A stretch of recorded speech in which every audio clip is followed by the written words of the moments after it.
ज्वला न स्नानं न विलेपनं न कुसुमं नालंकृता मूर्ध्वजा वाणी का समलंकरोति पुरुषं या संस्कृता धार्यते क्षीयन्ते खलु भूषणानि सततं वाक्भूषण भूषणं 2082 वर्ष पूर्व एक राजा हुआ जिनका नाम था भर्तृहरि। उन्होंने इस ग्रंथ को लिखा, नाम रखा गया नीति शतक। 100 बातें बताई हमारी नीति, जिसमें कहा गया कि क्यूराणि न भूषयन्ति पुरुषं भारा न चंद्रोज्ज्वला। ज्यादा हार श्रृंगार करके गहने पहन करके व्यक्ति कोई बड़ा नहीं हो जाता। जितना मर्जी चंदन लगा लो मिट जाएगा, कैसा मर्जी गहना बना लो टूट फूट जाएगा, खराब हो जाएगा। लेकिन हर व्यक्ति के पास एक ऐसा गहना है जो ना कभी खराब होता है, ना कभी मिटता है, ना कभी फूटता है, और जो उसको सदुपयोग करता है दुनिया को अपना बना देता है। उस गहने का नाम है हमारी वाणी। ऐसी वाणी बोलिए मन का पाक होए, और को शीतल करे और खुद भी शीतल हो। हमारा सनातन धर्म हमें क्या नहीं देता। इसी सनातन धर्म में कहा जाता है कि प्रातः काल उठ, जिस धरती पर तू सोया है उसको प्रणाम कर, अपने माता पिता के चरण स्पर्श कर। भगवान ने स्वयं कहा है कि मुझसे बड़ा आशीर्वाद माता और पिता का है। जिस माता पिता ने परिपालन किया, पढ़ाया लिखाया, बड़ा किया। और याद रखना, जिस पद पर हम बैठे हैं, जिस स्थान पर तुम बैठे हो, जिस औहदे पर तुम बैठे हो, यहाँ बैठाने के लिए, पहुँचाने के लिए कोई तो था। अगर तुम्हारे माँ बाप तुम्हें ना पढ़ाते, ना लिखाते, तो तुम क्या करते? और ईश्वर की इतनी कृपा अपने ऊपर मानी है कि हम इंसान बने, गधे घोड़े खच्चर नहीं बने, हम इंसान बने हैं। और ये सनातन धर्म ही हमको सिखाता है कि अगर हमारे अंदर मानवता आएगी तो हम दोबारा फिर इंसान बनेंगे। दुनिया को प्रेम करेंगे, दुनिया मिलेगी।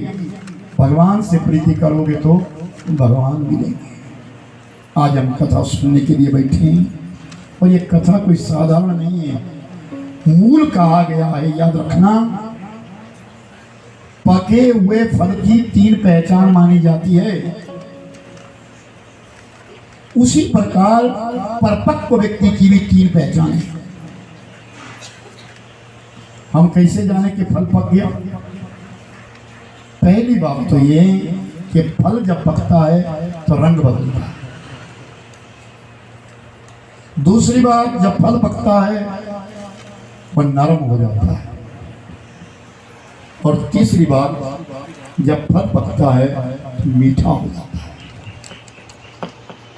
उसी प्रकार इंसान, जो परिपक्व इंसान है, उसके नेत्रों में ऋषि मुनियों की मर्यादा आ जाती है।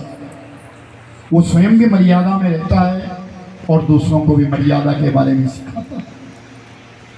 वही परिपक्व इंसान, दूसरी पहचान उसकी ये है कि उसका हृदय नरम हो जाता है। और तीसरी बात, विशेष बात, उसकी वाणी में मिठास आ जाती है। तो समझ लेना वो परिपक्व है।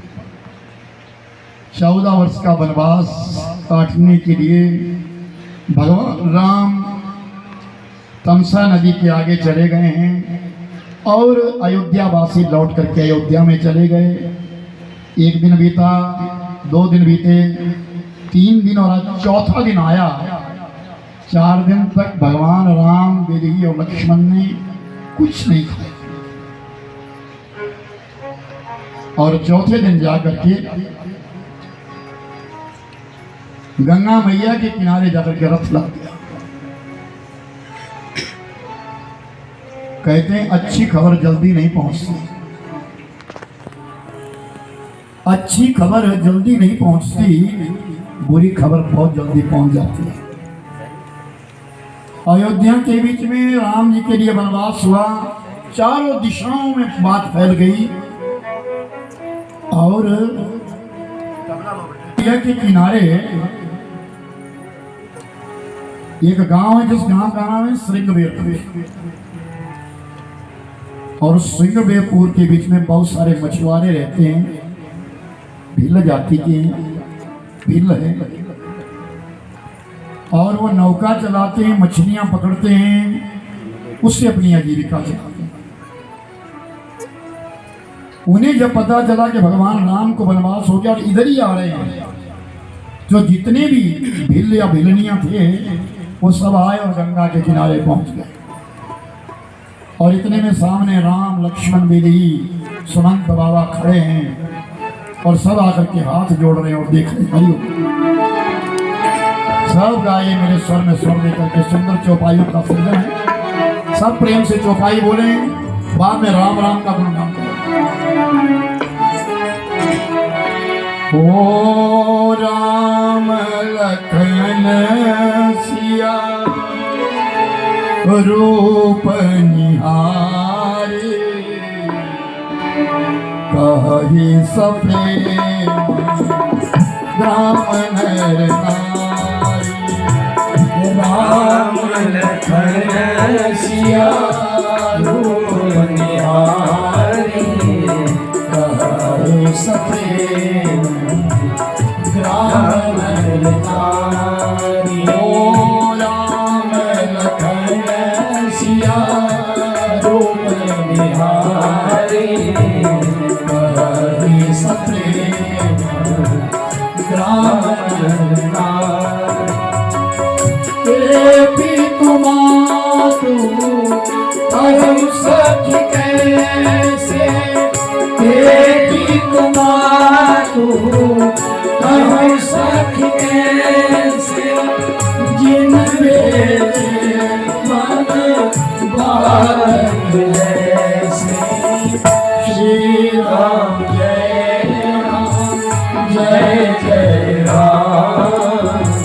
श्री राम जय राम, जय जय राम। श्री राम जय राम, जय जय राम। श्री राम जय राम, जय जय राम।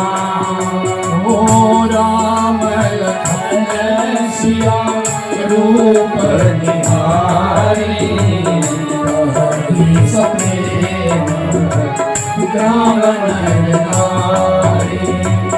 राम लखन सिया रूप निहारी, कहि सप्रेम राम नर नारी।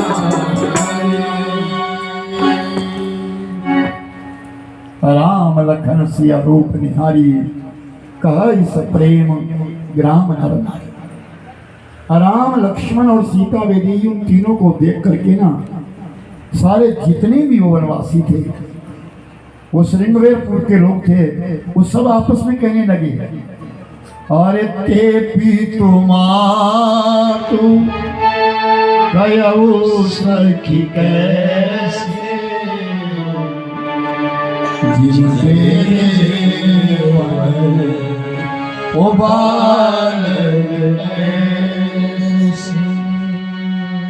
वो माता पिता कैसे हैं, वो कितने निष्ठुर है। क्या उनके हृदय में प्रेम नहीं है जिन्होंने इन बच्चों के लिए वन में भेज दिया? इनके तो भी खेलने के दिन थे, आनंद लेने के दिन थे, और वन में भेज दिया। और निषाद राज जो उनके राजा है, उसने कहा, दौड़ करके आया, भगवान राम के चरणों में प्रणाम किया, प्रभु संग में ही मेरा गांव है, आप चलो मेरे गांव में चलो। भगवान राम ने कहा, निषाद पिता की आज्ञा नहीं है, किसी के गांव में जाने की आज्ञा नहीं है पिता की। 14 वर्ष वन में रहना। तो निषाद राज ने अपने सेवकों से कहा, कुटिया निर्माण करो और गंगा मैया के किनारे एक सुंदर पत्रावल्लों की पत्तों की कुटिया तैयार करके रख दी और पत्तों का बिछौना लगा दिया। बहुत सारे भी कंद मूल फल लेकर के आए।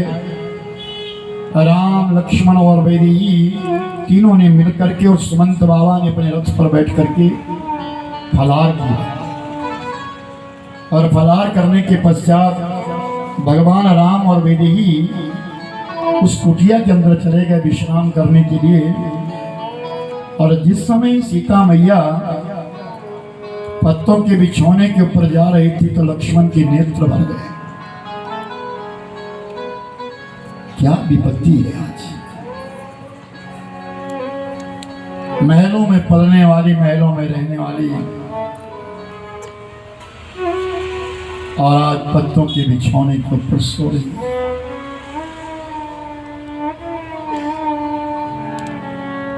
विधि का विधान क्या है?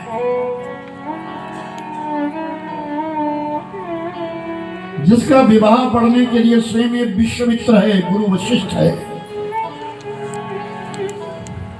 जिसके पिता वेदांती नगर के राजा है, जिसके ससुर 10 इंद्रियों को बस में रखने वाले दशरथ है, आज उनके पुत्र वधू घर बार छोड़ करके जंगल में पत्तों के बिछौने पर सो रही है।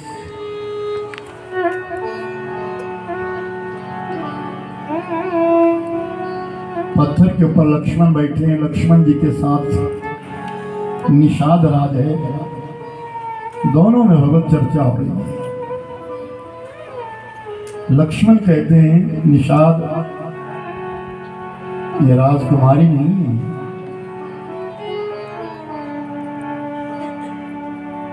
ये राजकुमारी नहीं है, ये परब्रह्म है, ये स्वयं ब्रह्म है। और ये शब्द एक मछुआरा जिसका नाम है केवट, केवट के कानों में ये ब्रह्म है।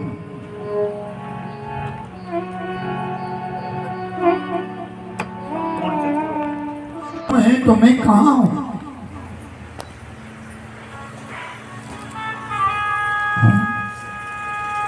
मुझे तो अपनी नौका तैयार करनी है। श्रृंगवेरपुर के जितने भी मछुआरे हैं वो सब अपनी अपनी नौका को सजा रहे हैं। जिस नौका में राम बैठेंगे ना, वो नौका पावन पवित्र हो जाए।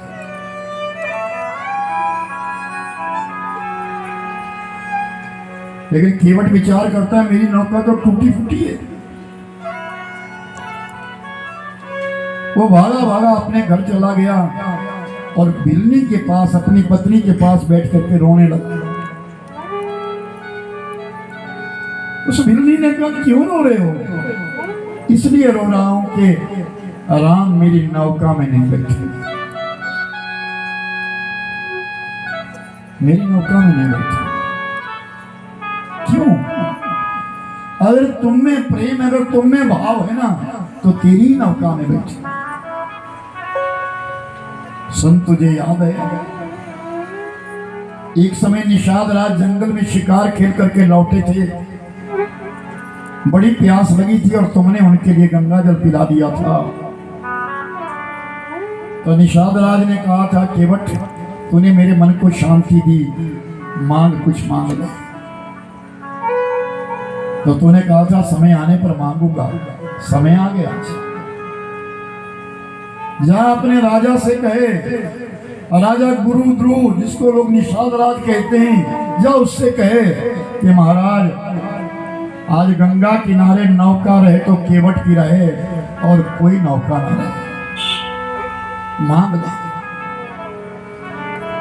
केवट नाचता हुआ चला गया, हाँ ये कहूंगा, और निषाद राज के पास आया, चरणों में बैठा। निषाद राज ने कहा, केवट जाओ वापिस जाओ, अभी तो रात है,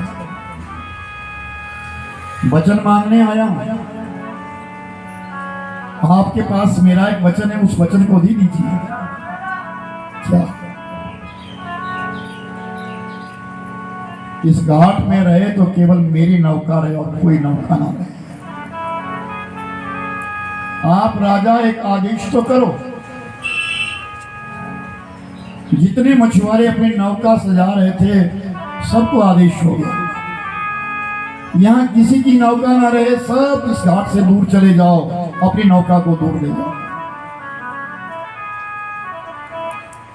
केवट बड़ा प्रसन्न हुआ, अपनी पत्नी को कह दिया, प्रभु अब मेरी नौका में बैठे। सोया नहीं केवट, इंतजार कर रहा है सुबह का। गंगा में स्नान किया और अपनी नौका पार ले गया, पार नहीं रखी, पार ले गया और नौका के बीच में बैठ गया। भोर हुई, राम लक्ष्मण ने पूजा करी, स्नान किया और निषाद राज से कहा, निषाद हमको पार जाना है, नौका चाहिए। महाराज नौका तो केवट के पास है, वो सामने बैठा, मांगना दुनिया को देने वाला आज हाथ पैसार के मांग, ओ मांगी नावना केवट आना, कहो तुम्हारे मरण में जान, मांगी नाम केवट आना, कहो तुम्हारे मरण में जान, मांगी नाम केवट आना, तुम्हारे मरम में जाना, चरणन कमल रज कमुआ भाई, मानुष करनी मोरी बचनाई। श्री राम जय राम जय जय राम, श्री राम जय जय राम, श्री राम जय राम जय जय राम, श्री राम जय राम जय जय राम। ओ मंगल भवन अमंगल सुख सेरत अजर बिहारी, श्री राम जय राम जय जय राम, श्री राम जय राम जय जय राम, श्री राम जय राम जय जय राम, श्री राम जय राम जय जय राम। मांगी नाव न केवट आना, कहूँ तुम्हारा मर्म मैं जाना। भगवान राम कहते केवट नौका लाओ नौका लाओ नौका लाओ, केवट मना करता है, नहीं महाराज मैं आपको अपनी नौका में नहीं बिठा सकता। क्यों? चरण कमल रज कहूँ सब मानुष करई मोरे कछु आपके पाँव में ना ऐसी एक मूरी लगी है कि जहां आपके चरणों की रज गिरती है वह मानुष का देह धारण कर लेता है। तुम्हारे पास कोई प्रमाण है? तुम्हारे पास प्रमाण? तबला पकड़ो। शिला नारी सुमारी काट कठिनाई नारी सुहाई पावन काट कठिनाई। प्रमाण है महाराज, मैं बिना प्रमाण से नहीं कह रहा हूं, मेरे पास प्रमाण है। क्या प्रमाण है? शोमत शिला भाई नारी सुहा, एक पत्थर के ऊपर आपके पांव गिर गए थे, उसने नारी का रूप धारण कर लिया। एक पत्थर जब नारी का रूप धारण कर सकता है तो लकड़ी की नौका है। अगर इसने नारी का रूप धारण कर लिया तो मैं तो निर्धन हूं, एक पहले घर में है, दूसरी और हो जाएगी तो पालूंगा कैसे? और अगर कहीं ये उस अहिल्या की तरह आकाश में उड़ गई तो मेरी तो आजीविका ही है, मैं खाऊंगा। मैं आपको अपनी नौका में नहीं बिठा। तो भगवान राम ने कहा कि वट हमको पार जाना है, हमको तैरना नहीं आता। प्रभु आपको तैरना नहीं आता लेकिन आपको तारना आता है, आपको तारना आता है। तो क्या हम पार नहीं जा सकते? जा सकते हैं मेरे द्वारा कृत्य करके। क्या चाहते हो तुम? इतना कहना था लक्ष्मण को गुस्सा। एक मछुआरा, एक नौका चलाने वाला और अयोध्या के राजकुमार को ऐसे शब्द कह रहा। भगवान राम ने कहा नहीं नहीं लखन संभलो, ये भाव है इसका, प्रेम है इसका। तुम क्या चाहते हो केवट? मैं चाहता हूं पहले आपके चरण, आपके चरणों की जो धूली है नीचे गिर जाए, उसके पश्चात आप नौका में बैठ जाए। बोले ठीक है दो।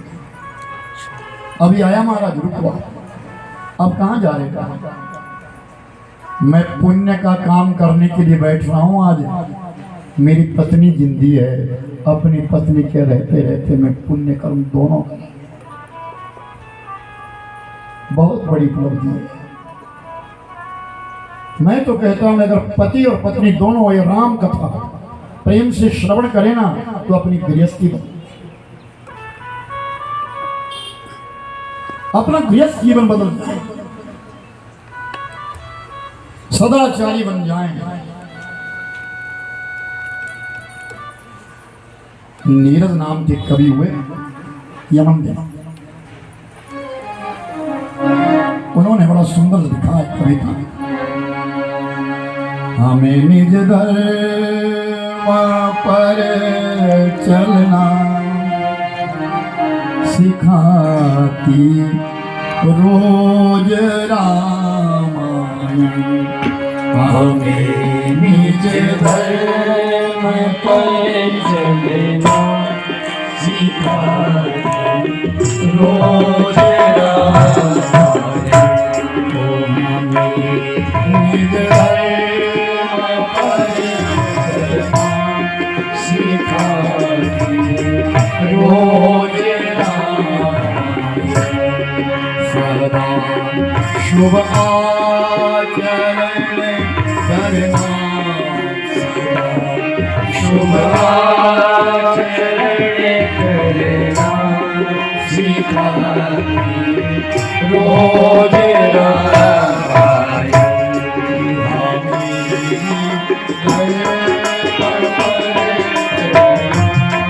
सिखाती रोज रामायण।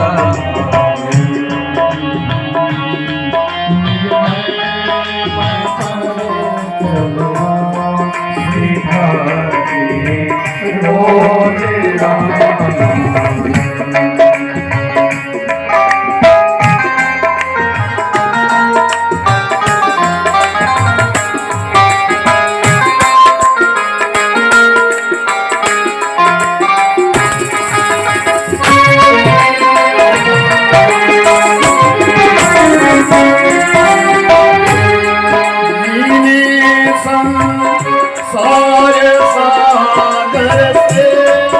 उतरे करे पार जाना है जीने संसार सागर से उतरे करे पार जाना हो उतरे करे पार जाना है उन्हें सुख से किनारे पर उन्हें सुख से किनारे पर लगाती रोज रावण नीचे धर्म पर चलना सिखाती रोज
हमें निज धर्म पर चलना सिखाती रोज राम है।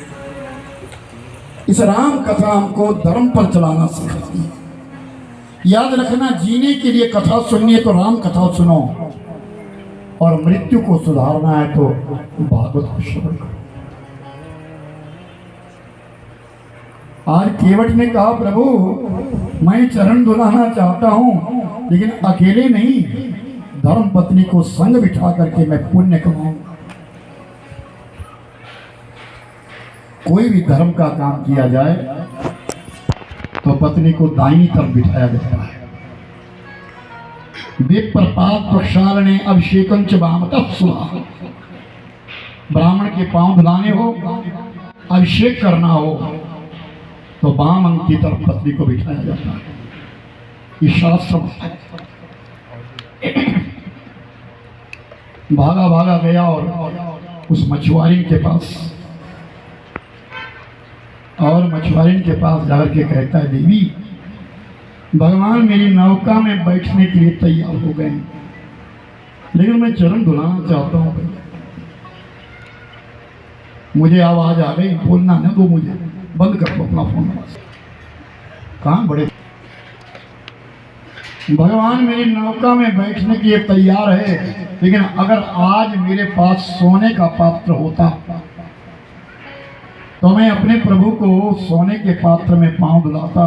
सोना तो दूर, चांदी तो दूर, पीतल तो दूर, तांबा तो दूर, हम तो इतने निर्धन हैं कि लोहे के पात्र में तो मैं धुलाना नहीं चाहता, अब पांव धुलाऊं तो कैसे धुलाऊं।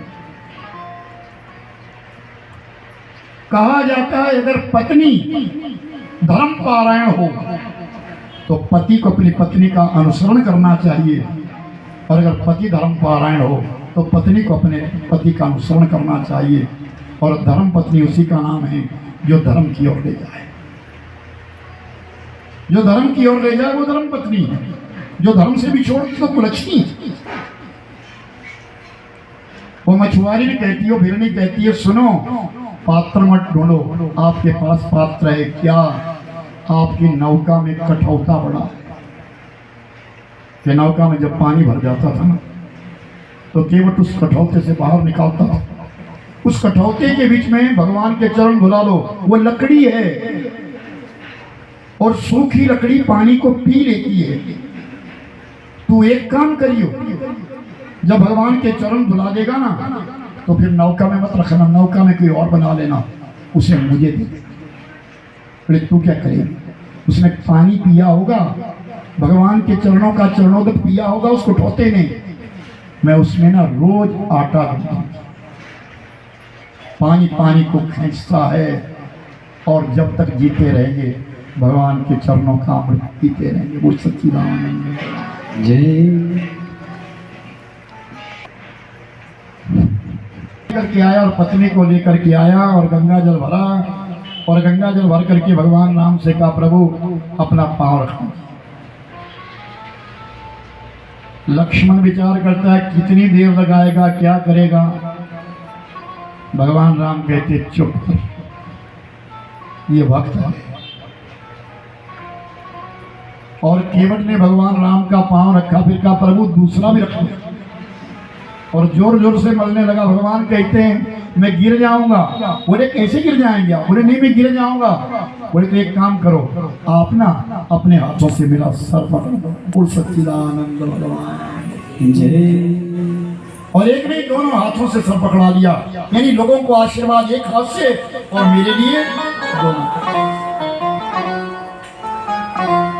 और जिस समय वो पांव धो रहा है और दोनों पांव धो रहा है, सीता और लक्ष्मण आपस में एक दूसरे को देख रहे हैं और दोनों को क्रोध आ रहा है। भगवान शिव ने कहा पार्वती सुन, मैं तुम्हें एक पूर्व इतिहास बताऊं। राम जी जन्म से लेकर के लक्ष्मण और राम दोनों इकट्ठे सोते थे। भगवान राम के चरणों का अंगूठा लक्ष्मण अपने पांव मुख में डाल करके चूसता चूसता सो जाता है। लेकिन जब विवाह हो गया ना, तो सीता मैया राम के कक्ष में चली गई, लक्ष्मण किनारे हट गया। अब जब किनारे हट गया तो सूख सूख करके कांटा हो गया। तो एक दिन भगवान राम ने कहा लक्ष्मण क्या हुआ तुम्हें? बोले प्रभु आपका विरह, मुझे नींद नहीं आती समय से, क्योंकि मैं तो आपके चरणों का अंगूठा चूस चूस करके सोता था। अब सीता माँ आ गई है, सेवा करने का अवसर मुझे मिलता नहीं है, इसलिए मेरे लिए मेरा मन उदास होता है। बोले तो तू एक काम कर, क्या? फागुन आ रहा है, होली आएगी। हमारे कुल की परंपरा है कि भाभी और देवर आपस में होली खेलते हैं, तो होली खेल। और शाम को भाभी जो तुम्हारी बड़ी है वो उपहार देती है। भरत जो मांगे सो मांगे, शत्रुघ्न मांगे सो मांगे, तो मेरे चरणों की पूजा मांग लेना, सेवा मांग लेना। बोले तो ठीक है, ऐसा करो कि होली जल्दी आए। बोले नहीं ऐसा नहीं, होली तो तभी आएगी जब आएगी। और इंतजार करते करते होली का दिन आ गया, फागुन का महीना आ गया, मार्च मास आ गया, होली आ गई। पूरा दिन राज परिवार ने होली खेली, लक्ष्मण ने भी होली खेली, सीता मैया ने भी होली खेली। जब शाम का समय हुआ, सबने स्नान कर लिया, तो सीता मैया का आसन पर बैठ गई, सिंहासन पर, और सबको भेंट देने लगी। जो कोई मांगला भेंट दे रही, सब अपनी अपनी भेंट लेकर के चले गए। जब लक्ष्मण की बारी आई तो लक्ष्मण ने कहा भाभी मुझे भी तो भेंट दो। मांग क्या लेना चुना? जब तक भगवान राम को नींद न आए तब तक मैं उनके चरण दबाता हूं। अब मांग लिया तो देना पड़ा। और सीता मैया जागती रह रही है, राम जी सो गए, लक्ष्मण चरण दबाते दबाते वो भी वहीं सो गए। अब लक्ष्मण तो करड़ा हो गया, लेकिन सीता मैया सुख सुख के कांटा हो गई। तो भगवान राम ने कहा सीता तुझे क्या हुआ? बोले आपका किया हुआ तो है, मैं क्या करूं? लक्ष्मण भी यहाँ सो जाता है, आप भी सो जाते हो, मैं तो बैठी रहती हूँ। बोले तो तू एक काम कर, लक्ष्मण का जन्मदिन आ रहा है, चैत्र का 9वीं तिथि, तो तू बधाई देना उसको। जब तू बधाई देगी तो कहेगा भाभी बोल मैं क्या दूँ तेरे लिए। तो तू एक काम करियो, एक पाँव की सेवा तू मांगना। बोले ठीक है। अब चैत्र का महीना आया, 9वीं तिथि आई और जन्मदिन आया, तो सीता मैया ने कहा तुझे जन्मदिन की बहुत बहुत बधाई हो भाई। तो लक्ष्मण कहते भाभी मांग क्या देना है तुझे, जो तेरी इच्छा है, मैंने तो तुझसे मांगा था। तो लक्ष्मण एक काम करो, एक पाँव तू दबाएगा और एक पाँव मैं दबाऊंगी जब तक राम ना सोए। लेकिन आज दोनों के सामने दोनों पाँव की सेवा केवट ले, केवट ले। और जब वो चरण प्रक्षालन करवा लिए, उसके पश्चात अपने सब मछुआरों को कहा लाइन में खड़े हो जाओ, चरणामृत लेने के लिए लाइन में खड़े हो जाओ। सारे मछुआरे लाइन में खड़े हो गए। लक्ष्मण और सीता ने कहा हमें भी आज सबके संग में चरणामृत लेना चाहिए। अकेले भजन करने में उतना आनंद नहीं है जितना आनंद पूरी सभा के साथ किया जाता है। एक बार मैं राम बोल रहा हूँ, एक बार आप सब बोल रहे हैं। अगर 200-400 जितना आदमी बैठा हुआ है उतनी माला निकल रही, और जहां जहां तक ये आवाज जा रही हो पावन धरती पवित्र हो रही है। और याद रखना राम नाम का जयकारा जहां होता है सब धरती राममय हो जाती है। और भगवान राम के चरण धुलाने के पश्चात पहले तो पितरों का तर्पण किया। सबने देखा केवट के पितर जो थे वो जा रहे, वैकुंठ को जा रहे हैं, सबको मुक्ति मिल गई। उसके पश्चात सबको चरणामृत पिलाया और बाकी जो बचा उससे स्वयं नहा लिया। बस इतना करना था। भगवान राम फिर चले, फिर चलने लगे नौका के लिए। बोले गजब कर दिया आपने। बोले क्या, आप फिर चलेंगे रेती में, आपके पांव फिर डुलाने पड़ेंगे। ये भक्त की भावना। और जब दोबारा पांव धुलाए तो कहा अब जाना नहीं आपको, मैं स्वयं अपने कंधे पर बिठाकर आपको नौका में बिठाऊं। सीता मैया नौका में बैठ गई। भगवान राम को केवट ने अपने कंधे पे उठाया और जाकर के नौका में रख दिया। और नौका के बीच में केवट बैठ गए, लक्ष्मण बैठ गए और निषाद राज बैठ गए और नौका चलने लगी। नौका पार नहीं जा रही है, नौका फिर घुमा रहा है इधर से उधर उधर। बोले केवट पार जाना है। बोले 2-4 साल तो आपको ऐसे निकाल, आपको जल्दी कौन सी महाराज। और एक जगह गया और नौका चला रहा, नौका में चप्पू चला रहा, चप्पू चलाना छोड़ दिया। राम ने कहा, राम के चरणों के पास बैठ गया। राम कहते केवट नौका डूब जाएगी। बोले बड़ा अच्छा। केवट नौका डूब जाएगी, बड़े बड़ा अच्छा। बोले कैसे अच्छा, कि आपके साथ मैं भी तो वहीं जाऊंगा जहां आप जाएं। और ये मैं जानता हूं कि जिस नौका में मेरे राम है वो नौका डूब ही नहीं सकती। ओ हाड़े रघुनाथ, भगवान से प्रार्थना करना है। ओ हाड़े रघुनाथ किनारे लाओ नैया, हरे रघुनाथ किनारे लाओ नैया, हरे रघुनाथ किनारे लाओ नैया, ओ हरे रघुनाथ।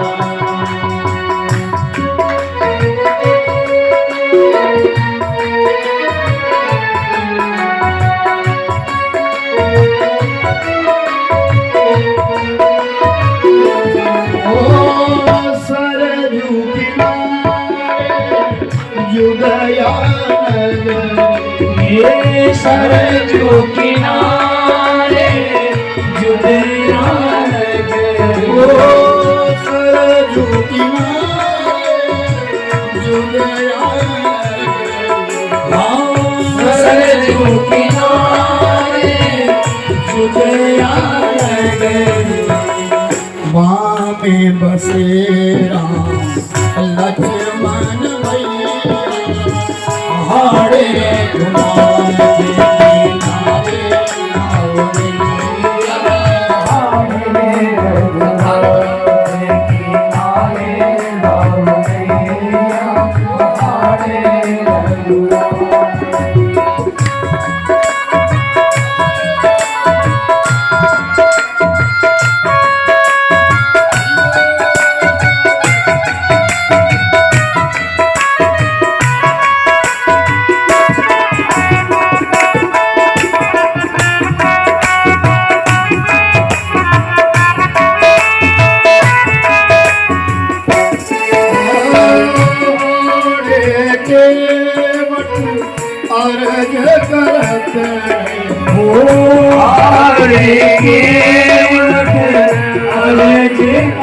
करते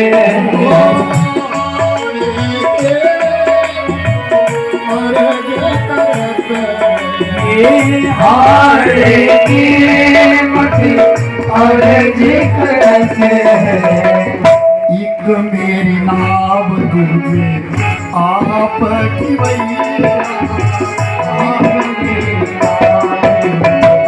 आप की वैया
चरण छुआए अहिल्या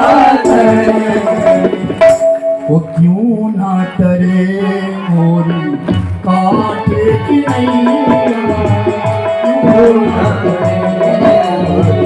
काटे की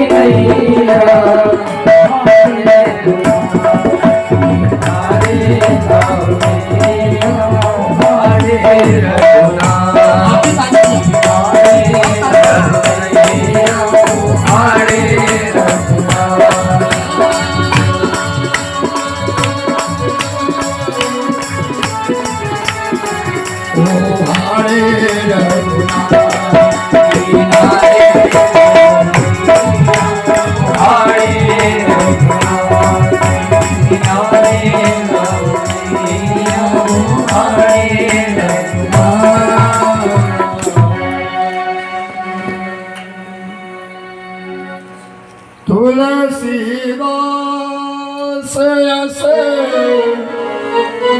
प्रभु तन की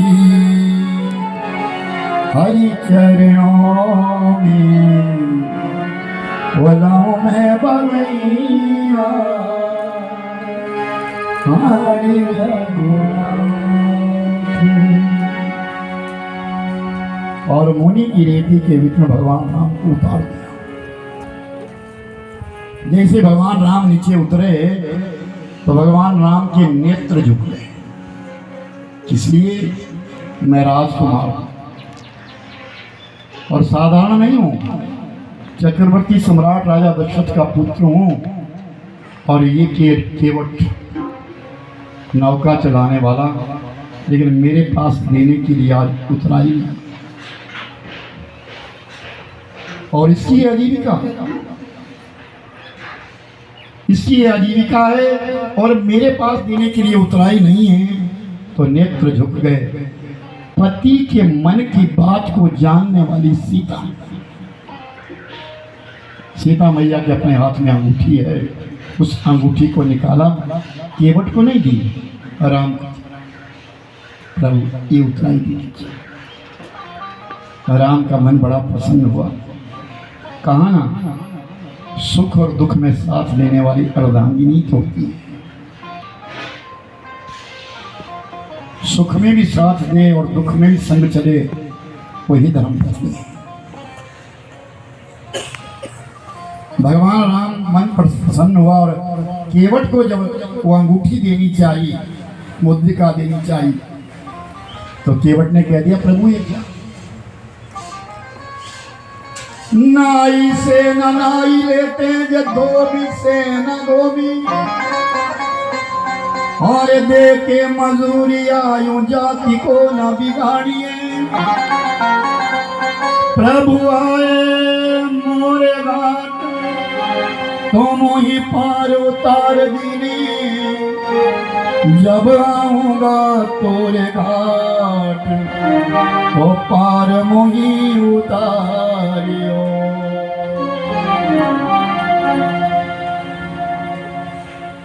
मैं भी एक मल्लाह हूं और आप भी एक मल्लाह है। नाई के पास दूसरा नाई के पास कोई बाल कटवाने जाए उससे दाम नहीं देता, धोबी से नहीं देता। हमारी जात तो एक है। लक्ष्मण को गुस्सा आ गया, तेरी मेरी जात कैसी है? राम ने कहा लक्ष्मण, भगवान राम ने पूछा कि बट तेरी मेरी जात कैसे है? बोले प्रभु आप भी एक मल्लाह है, मैं भी एक मल्लाह हूँ। मैं इस छोटी सी गंगा का मल्लाह हूँ और आप भव सागर के मल्लाह। मोरे घाट तो पार मैंने उतार दिनो, जब आऊंगा तोरे घाट तो पार मोही उतारियो। मैं ये मुद्दे करूंगा। हाँ एक काम करूंगा, 14 वर्ष के पश्चात जब आओगे ना तो जो भी आपकी इच्छा होगी मैं दे दूंगा। ठीक है। भगवान राम जब जाने लगे ना, प्रभु राम जब जाने लगे तो निषाद राज ने कहा प्रभु मैं भी जाऊंगा, अपने सेवकों को लेकर के जाऊंगा और जहां आप जाएंगे जहां आप रहेंगे वहीं आपके लिए कुटिया का निर्माण करके आऊंगा।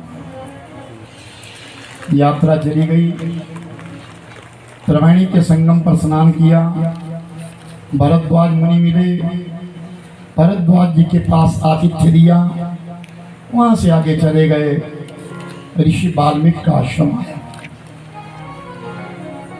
और ऋषि वाल्मीकि के आश्रम में जाकर के प्रणाम किया ऋषि वाल्मीकि जी को। और वाल्मीकि के पास बैठ करके भगवान राम पूछते हैं ऋषिवर बताइए 14 वर्ष वन में रहना है, आप आज्ञा दो कहाँ रहो? जहां आप कहेंगे ना वही सखा तो अच्छी होगी। तो तुरंत वाल्मीकि ने कहा अरे चित्रकूट गिरी करहूं निवास, ओ चित्रकूट गिरी करहूं निवास,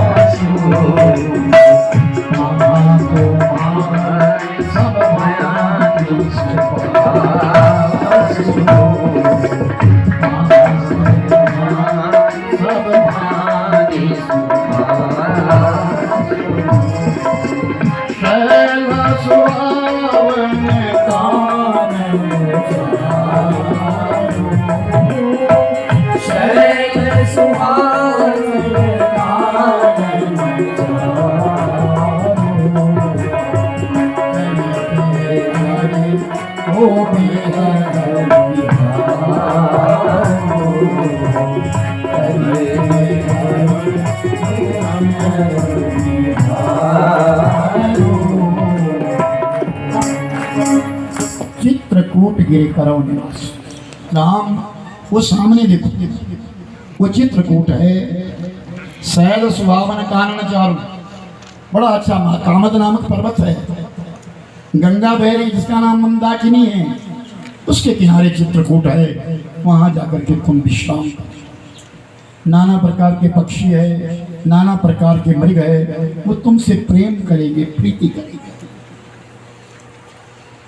भगवान राम चित्रकूट चले गए। चित्रकूट के वीरों को पता लगा प्रभु आ रहे हैं, सेवा करने के लिए पहले तैयार है। कंदमूल फल छाबड़ियों भर करके ले आए, कुटिया का निर्माण कर दिया गया। 2 प्रकार की कुटिया बनाई, एक झोंपड़ी बनाई जिसमें तीनों तरफ से बंद कर दिया, दरवाजा लगा दिया, यहाँ भगवान राम और वैदेही रहेंगे। सामने एक पहाड़ी के ऊपर एक दूसरी कुटिया बनाई जिसका छप्पर डाल दिया, खाली बारिश ना आए, क्योंकि उसके नीचे लक्ष्मण बैठे। लक्ष्मण तो सोना नहीं, उन्होंने सोना नहीं। 2 प्रकार की कुटिया का निर्माण किया और कुटिया बनाने के पश्चात निषाद राज लौट गए। और जब लौटे तो आज 6 दिन हो गए हैं और सुमंत बाबा ने पूरा हाल जाना। देखा राम के घोड़े गंगा मैया के किनारे खड़े हैं, पानी तक नहीं पिया है। और जब निषाद राज ने कहा राम चित्रकूट में बस गए, तो उन घोड़ों के नेत्रों से आंसू बहने शुरू हो गए।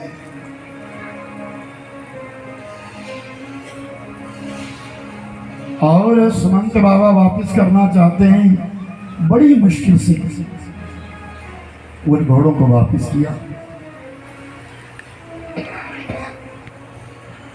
और जैसे अयोध्या के आंगन में, महाराज महलों के आंगन में जब घोड़ों की आवाज आई, जो अपनी आखिरी सांसें ले रहे हैं, कौशल्या की गोदी में मस्तक है,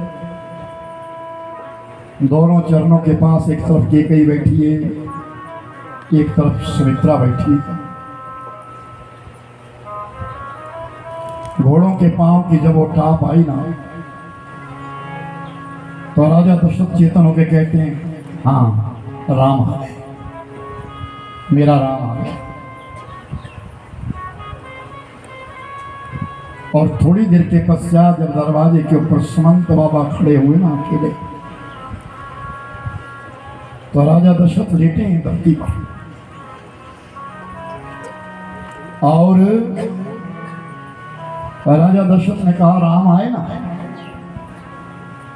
सुमंत बाबा ने कुछ नहीं कहा। लक्ष्मण तो आए, फिर भी कुछ नहीं कहा। बेदेही तो आई होगी ना। मैंने कहा था ना कि सीता को लिया, सीता तो आई हुई। गर्दन नीचे कर दी सुमंत बाबा ने, कुछ नहीं कहा। राजा दशरथ समझ गए कोई नहीं आया, मैं जानता हूं रघुवंश का रक्त है उनके वैष्णवों में, वो नहीं आएंगे। कौशल्या देख, दीवार के ऊपर ना एक अंधा और अंधी बैठे हैं और मुझे बुला रहे हैं। अब मुझे जाना है, यहां तो कोई नहीं मारा है। और राजा उद्यान अंधा बैठा है और रानी है चंद्रकला। राजा उद्यान और चंद्रकला दोनों इस दीवार पर बैठे मेरा इंतजार कर रहे हैं। महाराज क्या कह रहे हैं आप, कोई नहीं है, तुम्हें नजर नहीं आएगी। सुन, मैं तुम्हें एक अपने भरी जवानी की कथा कहता हूं। अरे कौशल्या, राजा मेरी एक चचेरी बहन जिसका नाम चंद्रकला था, दूर देश के बीच में राजा उद्यान के साथ विवाह हो गया। उनकी एक संतान हुई जिसका नाम श्रवण कुमार हुआ। और वो श्रवण जो था मातृ पितृ भक्त था। समय आने पर उस राज्य के ऊपर आक्रमण हुआ, सब कुछ छिन गया, केवल 3 ही बचे। राजा उद्यान, चंद्रकला और श्रवण, तीनों बचे हैं। श्रवण अपने माता पिता के साथ जंगल में आ गए, जंगल में रहने लगे। दुख के मारे माता पिता दोनों के नेत्र बंद हो गए। श्रवण कुमार का विवाह हुआ। कंचनपुर के राजा केसर सिंह की कन्या जिसका नाम श्यामावती था, उस श्यामावती के संग श्रवण कुमार का विवाह हुआ। और श्रवण कुमार ने श्यामावती से कहा, प्रिय मेरे माता पिता अंधे हैं, इनकी सेवा करना। मैं बाहर जाऊंगा, बाहर से तुम्हारे लिए खाने के लिए लेके आऊंगा, इनकी सेवा करते रहेंगे।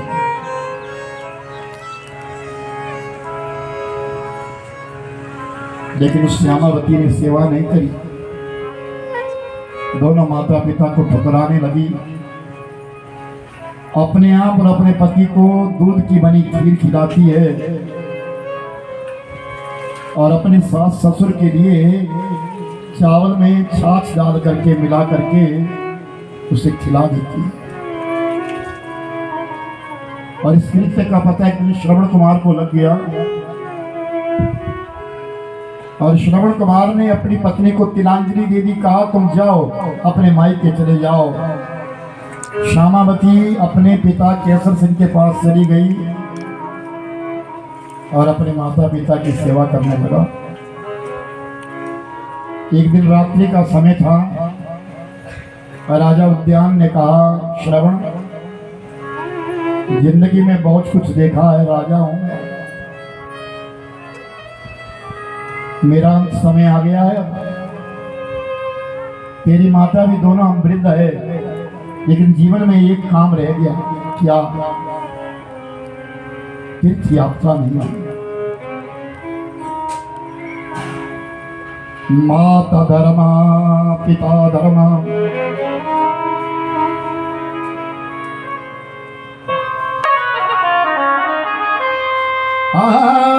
माता धर्मा पिता धर्मा,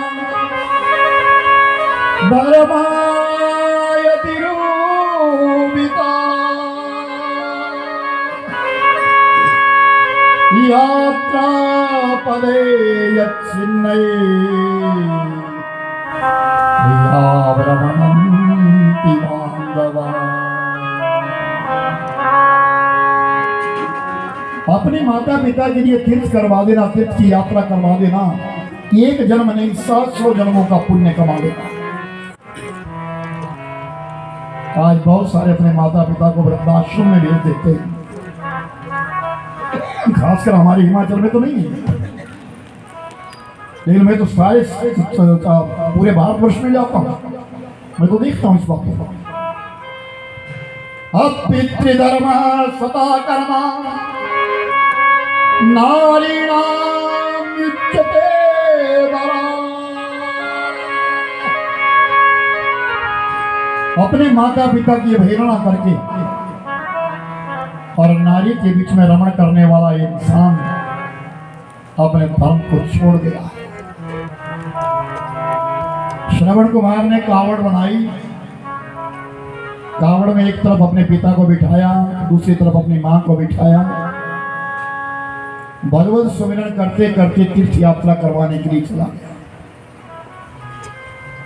यहाँ तीर्थ आता है, स्नान करवाता है, यहाँ कथा हो रही कथा सुनते हैं, कंद मूल फल खा देते हैं, कोई सेवक अगर सेवा दे देता है तो खा लेते हैं और अपना जीवन निर्वाह कर रहे हैं। इस प्रकार का कृत्य चलता रहा और आज वो सरजू नदी के किनारे आए। उस अंधे के लिए प्यास लगी थी। उस अंधे ने कहा श्रवण, ऐसा लग रहा है कि कोई नदी बह रही है। हाँ बाबा, यहाँ पे चक्रवर्ती सम्राट राजा दशरथ का महल है और इस नदी को साधारण नदी नहीं सरजू मैया है, तो जा पानी पिला दे सरजू का। पेड़ की छाया में माता पिता के कावड़ को रख करके श्रवण कुमार पानी लेने के लिए सरजू किनारे चले गए। दशरथ कहते कौशल्या, उस समय मैं अपने पिता के श्राद्ध के लिए मांस लेने जा रहा था। त्रेता युग में मांस पिंड होता था, आज नहीं, आज तो पाप है। मैं उन पशुओं को मारने जो हिंसक पशु थे और सरजू नदी के किनारे किनारे जा रहा था। श्रवण कुमार ने कमंडलू पानी में डाला होगा तो गड़ गड़ गड़ गड़ की आवाज आई। मुझे ऐसा लगा कोई बहुत बड़ा जानवर है जो सरजू के किनारे आया है और किसी जानवर को मार देगा। मैंने अपने तरकस से शब्द वेदी बाण निकाला और वो शब्द वेदी बाण चलाया और जब हे राम की आवाज आई तो मैं दौड़ा तो देखो वहां तो ऋषि कुमार किया। मैंने जालिम तेरा क्या बिगाड़ा, तीर सीने पे क्यों तुमने मारा। ओ मैंने जालिम तेरा क्या बिगाड़ा, तीर सीने पे क्यों तुमने मारा। तेरा क्या तीर सीने में क्यों तूने मारा। क्या खता थी राजन, क्या खता थी राजन, तीर सीने में क्यों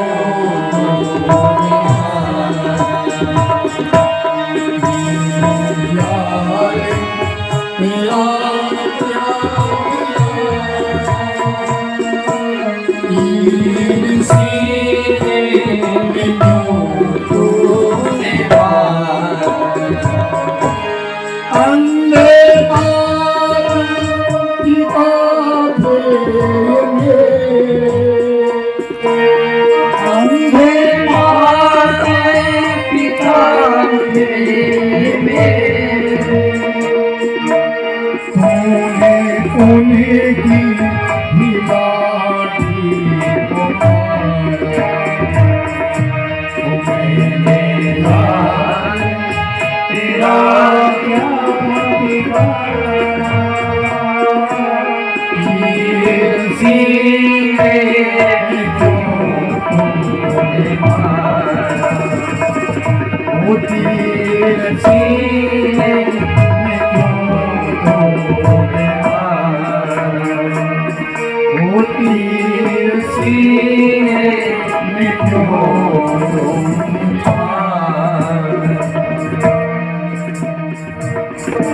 उसने सारी कहानी मुझे बताई।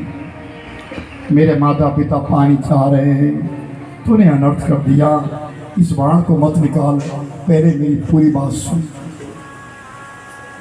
दशरथ कहते कौशल्या, मैंने उसकी सारी बात सुनी और उसके पश्चात जैसे मैंने तीर उसकी छाती से निकाला, उसकी मौत हो गई। जब मैं पानी लेकर के अंधांधी के पास गया, मेरे कदमों की आड़ से समझ गई ये हमारा श्रवण नहीं। कौन है तू? कौशल्या, मैंने अपने जीवन में असत्य नहीं बोला है, झूठ नहीं बोला है। मैं उन दोनों के सामने गिड़गिड़ाया और सारी बात बता दी। वो अंधा तो सुनते ही मृत्यु को प्राप्त हो गया और उस अंधी ने कहा, देख सो सकती नहीं, अपने बेटे को छू लूंगी, मुझे ले जा। मैं सरजू नदी के किनारे आया और जब उस श्रवण कुमार को उसके अपनी गोदी में दिया, उसके फटे नेत्रों से आंसू बहा गए और उसने श्राप दे दिया, जाओ राजन, मैं भी अपने प्राण छोड़ रही हूं। पुत्र वियोग में जिस प्रकार हमारे प्राण निकले ना, एक दिन तेरा भी आएगा और पुत्र वियोग में तेरे भी प्राण निकलेंगे और मेरे भी आज वो दिन आ गया। कौशल्या, अब मैं जीऊंगा नहीं।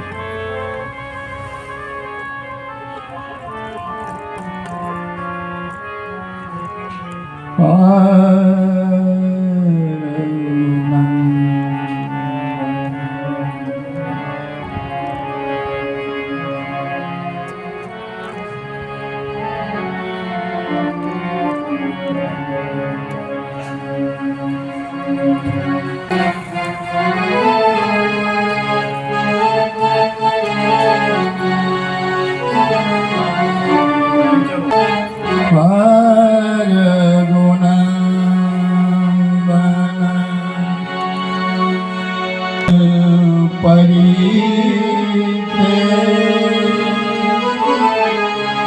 तुझ बिन जिया बहुत दिन बीते हर गुण हो प्राण परिवरीते तुझ बिन जिया बहुत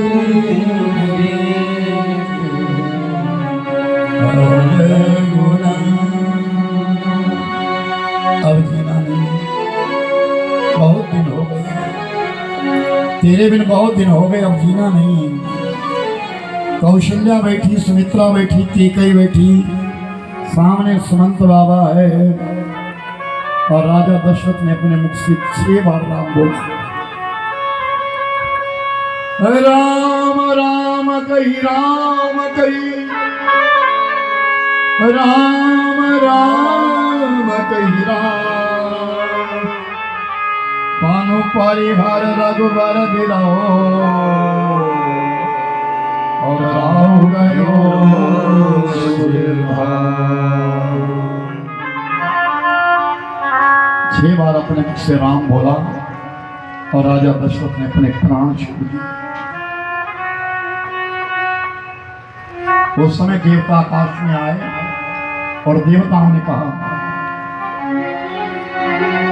जीवन मरण फल दशरथ पावा, अन्न अनेक विमल जस गावा, जीवन मरण,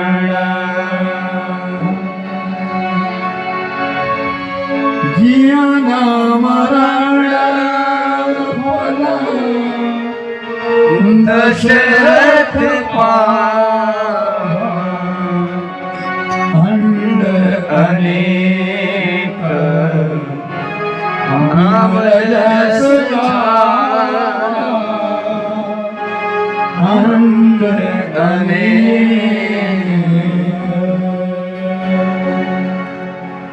देवताओं ने आकाश में कहा, इस दुनिया में जीने का और मरने का जो फल पाया वो केवल राजा दशरथ जी पाया।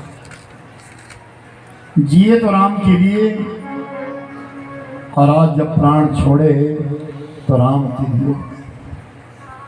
किसी के प्राण नहीं छोड़े, केवल दशरथ ने छोड़े। गए गुरु वशिष्ठ के पास, वशिष्ठ आए और वशिष्ठ ने आकर के एक तेल के कड़ाह के बीच में राजा दशरथ का पार्थिव शरीर डाल दिया। किस लिए? दुर्गंध ना आए, राम आने वाले नहीं है, खबर भी नहीं देना। भरत और शत्रुघ्न कैकेयीपुर में हैं। 2 सेवकों को कहा तुरंत जाओ, भरत शत्रुघ्न को लेकर गया। कहना कुछ नहीं, कोई भी शब्द नहीं कहना। आज सारी अयोध्या में मातम छा गया है। पहले राम का वियोग था और राजा दशरथ का मरना, शून्य हो गई अयोध्या। पक्षी भी नहीं चहचहाता, गैया मैया भी राम की नहीं। पूरी अयोध्या के बीच में किसी का चूल्हा नहीं जल रहा है, शांत हो गई अयोध्या।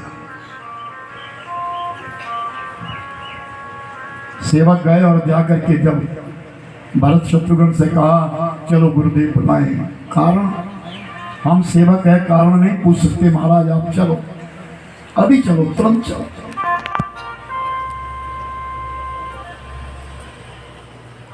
दोनों भाई पवनगामी अश्व बैठ करके चले हैं और जैसे अयोध्या में प्रवेश किए तो क्या देखा, अयोध्या तो शून्य। भरत पूछ रहे क्या हुआ यहाँ, लेकिन पूछे किससे? अगर कोई अपने घर के बाहर है और भरत को देखता है तो अंदर चला जाता है। भरत विचार करते कि जब जब भी मैं बाहर से अयोध्या में आता था तो सहनाइयां बजती थी, दुंदुभियां बजती थी, नगाड़े बजते थे, माताएं मेरे लिए आदर के गीत गाया करती थी, मेरा भव्य स्वागत होता था। आज हुआ क्या?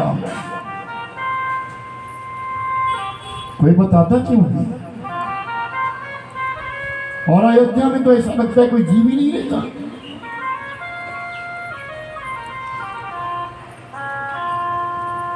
भरत ने विचार किया अपने राम से पूछूंगा। संध्या की बेला है, इस समय मेरे राम मेरी मां कैकेयी भवन में जाते हैं, वहीं गए होंगे। जहां 2 कदम होने थे वहां एक एक कदम देने लगे, लंबे कदम देने लगे। और दोनों भाई कैकेयी भवन में पहुंच गए। और जैसे कैकेयी भवन में पहुंचे ना, और कैकेयी ने दरवाजा खोला तो आरती की थाल सजा था, आरती उतारी। और भरत की जब आरती उतारी ना तो तुरंत भरत से पूछती, सकल कुशल कही भरत सुनाई,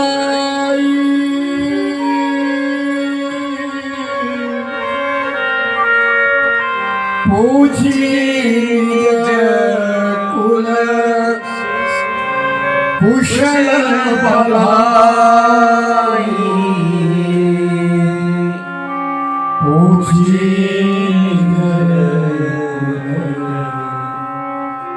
कुशल भलाई।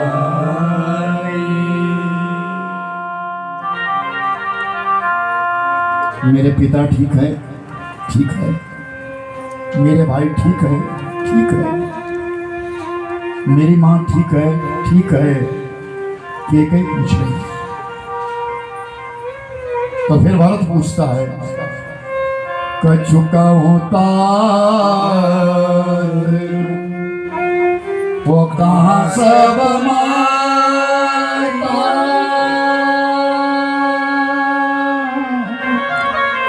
कहाँ सिया लखन प्रिय भ्राता, कहाँ सिया लखन प्रिय भ्राता। कहाँ है मेरे राम? कहाँ है लक्ष्मण? कहाँ है मेरी सीता माता? कहाँ है माँ? वहां तो सब ठीक है, लेकिन है का पिता कहाँ? मेरे तात कहाँ है? तो कैकेयी कहती है, भरत सब ठीक हो गया था, थोड़ी बात बिगड़ गई। क्या ठीक हुआ? क्या बात बिगड़ी? तेरे पिता ने ना सभा में कह दिया कि कल राम राजा बनेंगे। हाँ तो ठीक कहा, राम ही तो राजा बनेंगे, और कौन राजा बनेगा? नहीं ना, मैंने कहा कि राजा तू बन। 2 वचन मांगे थे मैंने, ये वचन दे दिया, तेरे को तो राजा बना दिया। तेरे को तो तेरा पिता राजा बना करके चला गया है, वचन दे गया है, तू राजा है अयोध्या का। लेकिन दूसरा वचन ना तेरे पिता दे नहीं सके। उन्होंने मांगा था, मैंने मांगा था कि 14 वर्ष के लिए राम वन में रहे। राम वन में चले गए, राम के वियोग को सहन नहीं कर सके और उन्होंने अपने प्राणों की आहुति दी। तुरंत तलवार निकाली और केकई को काटने के लिए तैयार हो गए। शत्रुघ्न ने हाथ पकड़ लिया, भैया रुक, क्या कर रहे मां? मुझे उस दिन जिस दिन जन्म दिया था मार क्यों नहीं दिया? आज इस दृश्य को देखने के लिए तूने मुझे रखा। एक बार फिर तलवार निकाली, फिर शत्रुघ्न ने हाथ पकड़ लिया। नहीं भैया, ये मां। शत्रुघ्न बार बार मां कह रहे थे, तो भरत ने तलवार को अपने मयान में रख करके एक सौगंध खाई। जाओ, आज से सौगंध खाता हूं, जब तक जीवित हूं इस उल्टा के लिए अपनी मां नहीं कहूंगा। पूरा जीवन तरसती रही, अपने बेटे के मुख से राम शब्द सुनने के लिए तरसती रही, लेकिन भरत ने राम नहीं कहा। बाहर आ गए और दोनों भाई दौड़े, चलो उस जननी के पास जाएं जिसको दो दुख है, जिसका पति तो स्वर्ग में चला गया और जिसका पुत्र वन वन में भटक रहा है। चलो उस जननी के पास।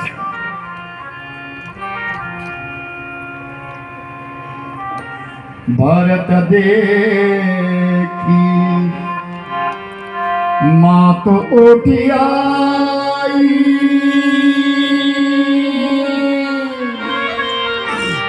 मूर्छित आनी परी भई जाई,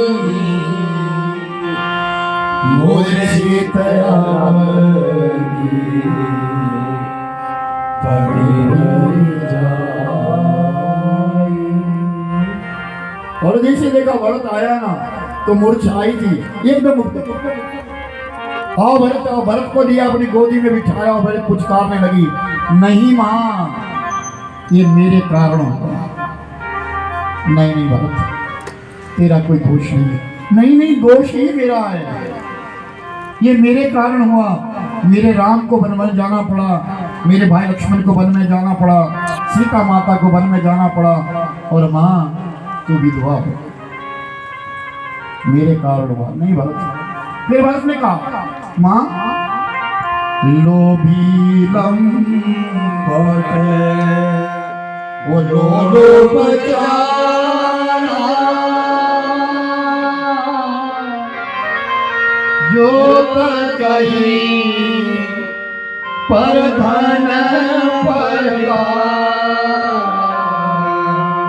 जो कही धन पर पावा में की गति घोरा, जो जननी यह सम्मत मोरा, ये जननी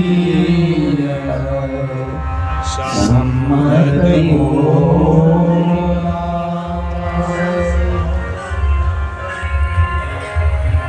आय जननी, आय मां सुन, लोभी लंपट लोज बेचारा, जो तकई पर धनतारा, पाऊं मैं जिनके गति घोरा, जो सब जननी यहाँ सम्मत मोरा। आय मां, अगर मेरी इसमें कतई भी इच्छा हो कि मैं राज पाऊं, तो लोभी को, लंपटी को, लालची को, जो दूसरे की स्त्री के ऊपर तकता हो, दूसरे के धन को तकता हूं, जो गति उनकी है वो मेरी होगी।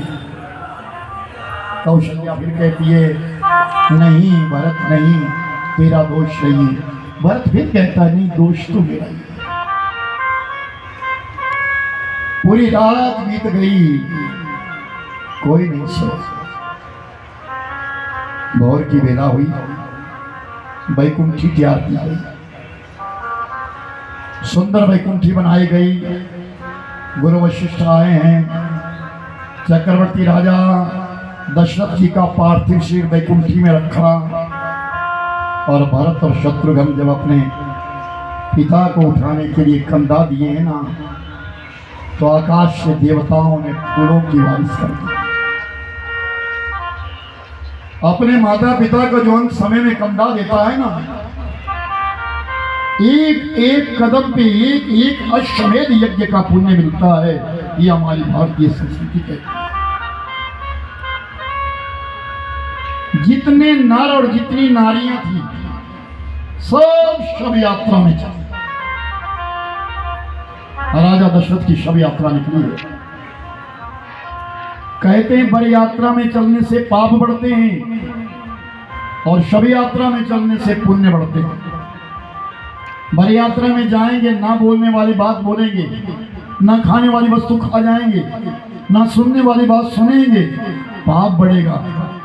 लेकिन शव यात्रा में जब कोई जाएगा ना तो केवल धर्म की बात करेगा। आज राजा दशरथ की शव यात्रा निकली, पूरे अवधवासी सब शव यात्रा में चले गए और सरजू किनारे चंदन की चिता दिखाई गई। चंदन की चिता के ऊपर जब चक्रवर्ती का जब ये पार्थिव शरीर रखा और भरत को कहा कि अग्निदान कर, कौशल्या आगे आ गई, रुको भरत, मुझे भी तैयार करो, मुझे सती होना।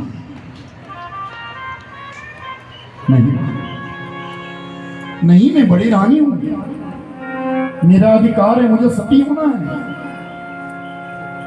जो नारी सती होती उसको पति लोक मिलता है, मुझे सती होना है। नहीं मां, तू सती नहीं होगी। बोले क्यों, कारण क्या है? मां तू सती हो तो कोई गलत नहीं है।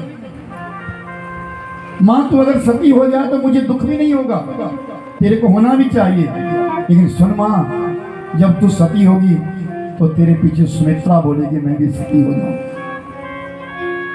तू भी सती हो जा, सुमित्रा भी सती हो जाए। लेकिन जब ये उल्टा कहेगी ना कि मुझे भी सती होना है और ये मर करके पति लोक को जाएगी, इसने मेरे पिता को यहाँ भी सुख नहीं दिया और परलोक में भी सुख नहीं देगी, दुख नहीं देगी। इसलिए मां धैर्य रख, तेरा भक्त तेरे राम से तुझे जरूर मिलेगा। और जब अग्निदान किया और अग्नि जाकर के जब आकाश को छूने लगी तो उस समय भरत रोया, बहुत रोया। जिसने अपने पिता को अग्निदान किया होना, सचमुच में वो जानता है कि अग्निदान है। और जिस समय चक्रवर्ती का शरीर जलने लगा ना, और जब इस ब्रह्मांड को फोड़ने की बारी आई, कपाल को फोड़ने की बारी आई, तो गुरु वशिष्ठ ने कहा इस कपाल को फोड़ो। और भरत ने जब कपाल फोड़ा, जब बहुत रोया, बहुत रोया, तब गुरु वशिष्ठ ने कहा सुना हो भरत भावी प्रबल, और मुनि की कहो मुनिनाथ, हानि लाभ जीवन मरण, ये सदोष विधि।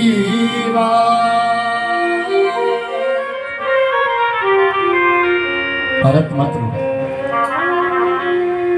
भरत मत रो।